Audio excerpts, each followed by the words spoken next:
अज्ञानतिमिरान्धस्य ज्ञानाञ्जनशलाकया चक्षुरुन्मीलितं येन तस्मै श्रीगुरवे नमः। तस्मै श्रीगुरवे नमः। तस्मै श्रीगुरवे नमः। प्रिय विद्यार्थियों, मनुस्मृति का अध्ययन करते हुए हमने देखा भोजन संबंधी नियमों के विषय में मनु महाराज बता रहे हैं। आज उसी क्रम में आगे हम बढ़ते हुए देख रहे हैं कि मनु जी ने क्या बताया है।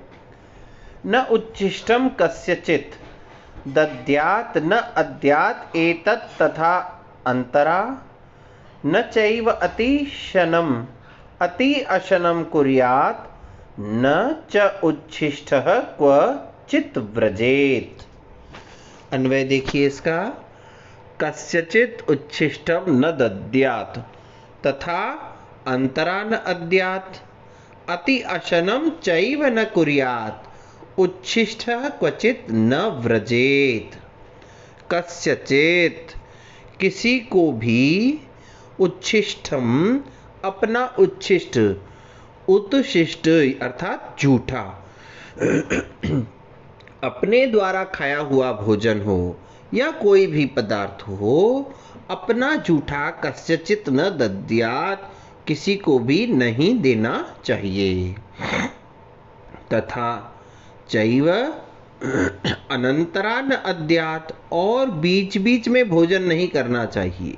दिन के समय का भोजन निर्धारित है और सायंकाल का भोजन निर्धारित है, तो इन दोनों भोजनों के मध्य में भोजन नहीं करना चाहिए।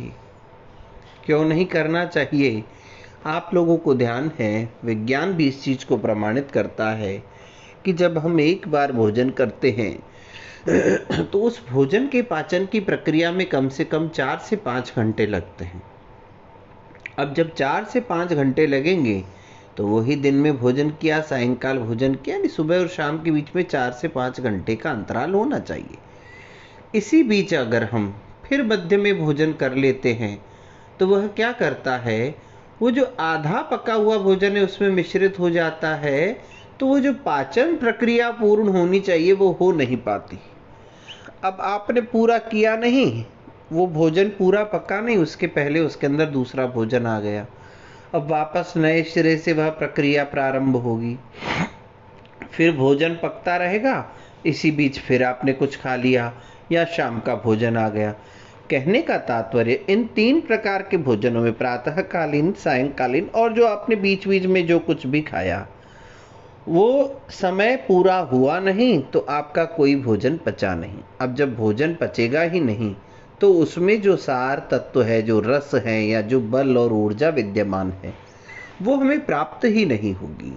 तो इसीलिए कहा गया, कितने बड़े वैज्ञानिक हैं ये लोग, इतने वर्ष पूर्व ही इस बात को बता रहे हैं कि बीच बीच में भोजन नहीं करना चाहिए, क्योंकि जब आप बीच बीच में भोजन करते हैं तो वह भोजन आपका पकता नहीं है, और जब वह भोजन पचेगा नहीं तो वह बल और ऊर्जा इत्यादि को प्रदान नहीं करेगा। फिर क्या कह रहे हैं, अति अशनम चैव न कुर्यात्, अत्यधिक अशन, बहुत अधिक भोजन भी नहीं करना चाहिए। ये तो आज हम सब लोग जानते ही हैं कि बहुत अधिक भोजन से मोटापा और न जाने कितनी कितनी बीमारियां होती हैं। एक बार अगर मोटापा बढ़ना शुरू हो जाए तो वह घटता नहीं और न जाने कितनी कितनी बीमारियां उसके साथ जुड़ जाती हैं। कितने महान हमारे ऋषि और वैज्ञानिक तथ्यों के आधार पर अपने हर नियम को बताते हैं। फिर क्या कहा, उच्छिष्टः क्वचित् न व्रजेत्, झूठे मुंह भी कहीं पर नहीं जाना चाहिए। तो किसी को झूठा भोजन देना नहीं चाहिए। प्रातःकाल और सायंकाल अर्थात दिन और सायंकाल के भोजन के मध्य में बार बार भोजन नहीं करना चाहिए। बहुत अधिक भोजन, जितनी शरीर के लिए आवश्यकता है केवल उतना ही भोजन करना चाहिए, अधिक भोजन नहीं करना चाहिए। और उच्छिष्टः क्वचित् न व्रजेत्, और झूठे मुंह कहीं पर भी जाना नहीं चाहिए। फिर कह रहे भैया ज़्यादा भोजन कर लिया तो क्या हो जाएगा उससे। देखिए हम लोग भी क्या करते, शादी पार्टी में चले जाते हैं तो उस दिन हम अति भोजन कर लेते हैं। उस अति भोजन क्या क्या परिणाम होता है, हमें क्या हानि होती है, उसके विषय में अगले श्लोक में बता रहे हैं। अनारोग्यम अनायुष्यम अस्वर्ग्यम चाति भोजनम अपुण्यम लोक विद्दिष्टम तस्मात् तत्परिवर्जयेत। अति भोजनम अत्यधिक भोजन करना, अनारोग्यम क्या देता है, अनारोग्य देता है, रोग को बढ़ाने वाला होता है, अरोग निरोगता को प्रदान नहीं करता है, रोगी बना देता है।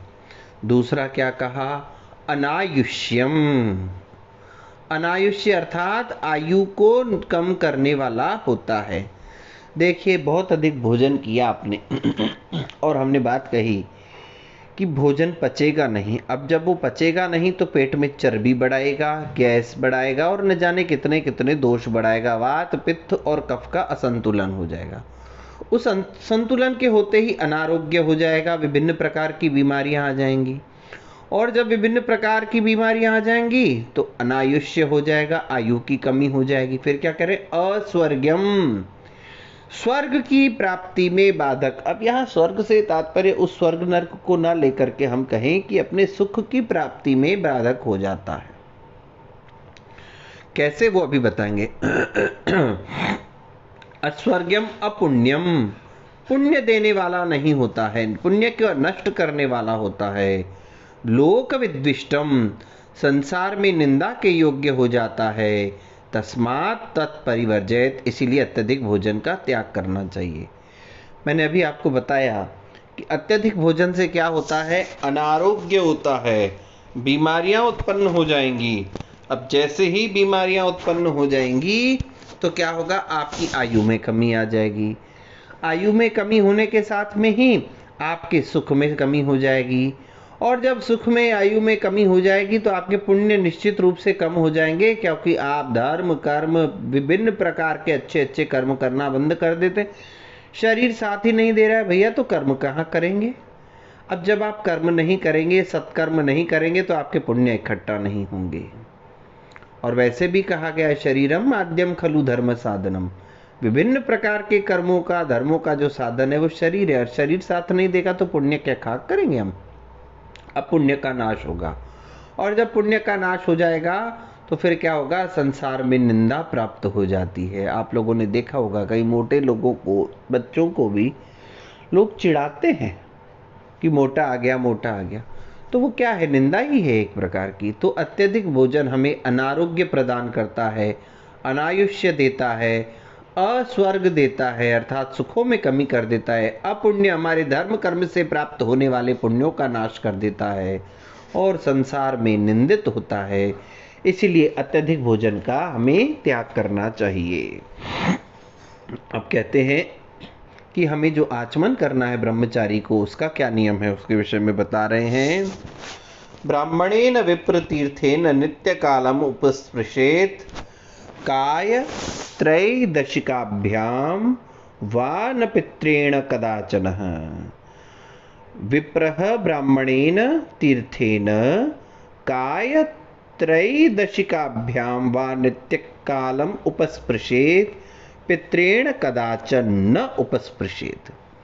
ये क्या कह रहे हैं कि ब्राह्मण को, विप्र को क्या करना चाहिए, ब्राह्मणेन तीर्थेन, ब्रह्म तीर्थ से यानी ब्राह्म तीर्थ से, काय त्रैदशिकाभ्याम, काय कहते हैं प्राजापत्य तीर्थ को और त्रैदशिकाभ्याम कहते हैं देव तीर्थ को। तो ब्राह्मण को क्या करना चाहिए, ब्राह्म तीर्थ से, प्राजापत्य तीर्थ से और दैव तीर्थ से नित्य कालम उपस्पृशेत, इन स्थानों से नित्य ही आचमन करना चाहिए। 3 प्रकार के, देखिए 4, अभी चौथा आएगा, पित्रेण न कदाचन, और पितृतीर्थ से कदापि कभी भी उपस्पृशेत न आचमन नहीं करना चाहिए। 4 प्रकार के तीर्थ हमारे हाथ में माने गए हैं। एक होता है ब्राह्म तीर्थ, एक होता है प्रजापति तीर्थ, एक होता है देव तीर्थ और एक होता है पितृतीर्थ। तो इन 4 तीर्थों में से ब्राह्मण को ब्रह्म तीर्थ से आचमन करना चाहिए, लेकिन कभी परिस्थिति हो कि ब्रह्म तीर्थ से किसी कारणवश न कर पाए, प्रजापति तीर्थ से कर ले, प्रजापति से भी न कर पाए, देव तीर्थ से कर ले। लेकिन आपातकाल में भी किसी भी परिस्थिति में भी पितृतीर्थ से आचमन नहीं करना चाहिए, क्योंकि पितृतीर्थ पितरों के तर्पण हेतु होता है। इसीलिए हमें उन तीर्थों से यानी मुख्य रूप से पितृतीर्थ से आचमन नहीं करना चाहिए। अब ये तीनों तीर्थ चारों होते क्या हैं, कहाँ कहाँ से आते हैं, कौन कौन से स्थान पर हैं, उसके विषय में आगे बता रहे हैं। अंगुष्ठ मूलस्य तले ब्राह्म तीर्थम प्रचक्षते, कायम अंगुली मूले अग्रे दैवम पितृम तयोरधः। अन्वय देखिए इसका। अंगुष्ठ मूलस्य तले ब्राह्मं तीर्थम प्रचक्षते, अंगुली मूले कायम अग्रे दैवम तयोरधः पितृम प्रचक्षते। अंगुष्ठ मूलस्य तले, अंगूठे के तल में जड़ के नीचे के भाग में जो तीर्थ होता है उसको ब्राह्म तीर्थ कहते हैं। ध्यान दीजिए, अपना हाथ देखिए, उस हाथ के नीचे वाले भाग में यानी जहां पर अंगूठा है, अंगूठे की जड़ है, उसके नीचे जिसे हम कलाई या मणिबंध कहते हैं, ये वाला स्थान जो होता है यह ब्रह्म तीर्थ कहलाता है, इसे ब्राह्म तीर्थ कहा जाता है। और फिर क्या कहा, अंगुली मूले, अंगुलियों के मूल में। ध्यान दीजिए, जहां पर चारों अंगुलियां समाप्त हो रही है और खास करके जहां कनिष्ठिका अंगुली की समाप्ति हो रही है, उस कनिष्ठिका अंगुली के नीचे वाले तरफ उसे हम क्या कहते हैं, काय तीर्थ कहा जाता है, अर्थात प्रजापति तीर्थ कहा जाता है। फिर क्या कहा, अग्रे दैवम, और इन्हीं अंगुलियों के मूल में तो था प्रजापति तीर्थ, लेकिन अंगुलियों के अग्रिम भाग पर जहां नाखून इत्यादि होते हैं, कोने अंगुलियों के पौर हुआ करते हैं, उस स्थान को दैव तीर्थ कहा गया है। तो ब्रह्मचारियों को इस ब्रह्म तीर्थ से, प्रजापति तीर्थ से और देव तीर्थ से तो आचमन करना चाहिए, लेकिन कौन से तीर्थ से नहीं करना चाहिए, पितृतीर्थ से। अब वो पितृतीर्थ का स्थान कहाँ है, तो कहते हैं तयोरधः, उनके अधः भाग में, अर्थात अंगुष्ठ और तर्जनी के मध्य का जो भाग होता है, उन दोनों के मध्य में, अंगुष्ठ और तर्जनी के मध्य वाले भाग में क्या होता है, पितृतीर्थ होता है। इसीलिए उस स्थान से कभी भी आचमन नहीं करना चाहिए। ब्राह्मण को ब्रह्म तीर्थ से, प्रजापति तीर्थ से और देव तीर्थ से आचमन करना चाहिए, किंतु पितृतीर्थ से आचमन करने का विधान नहीं है, उसका निषेध किया गया है। अंगुष्ठ के मूल के तल में जो है वह ब्रह्म तीर्थ विद्यमान है। अंगुलियों की मूल में, अंगुलियां जहां खत्म हो रही हैं हथेली पर आकर के, उनके एक तरफ अर्थात जहां तर्जनी का मूल है उस स्थान को प्रजापति तीर्थ कहा गया है। और अंगुलियों के अग्रिम भाग पर जहां अपना नाखून हुआ करता है उस वाले भाग को क्या कहा जाता है, दैव तीर्थ कहा जाता है। तथा अंगुष्ठ और तर्जनी के मध्य का जो स्थान है उसे हम पितृतीर्थ कहते हैं। तो ब्रह्मचारियों को प्रजापति तीर्थ, ब्रह्म तीर्थ और देव तीर्थ से तो आचमन करना चाहिए, किंतु पितृतीर्थ से आचमन करने का हमारे यहाँ विधान नहीं है। इसके पश्चात और आचमन से संबंधित क्या नियम है, किस किस प्रकार से किन किन अंगों का आचमन किया जाना चाहिए, भोजन से पूर्व और भोजन के पश्चात किन किन अंगों का किस प्रकार से स्पर्श करना चाहिए, इस विषय में चर्चा हम अगली कक्षा में करेंगे। तब तक के लिए ओम शम।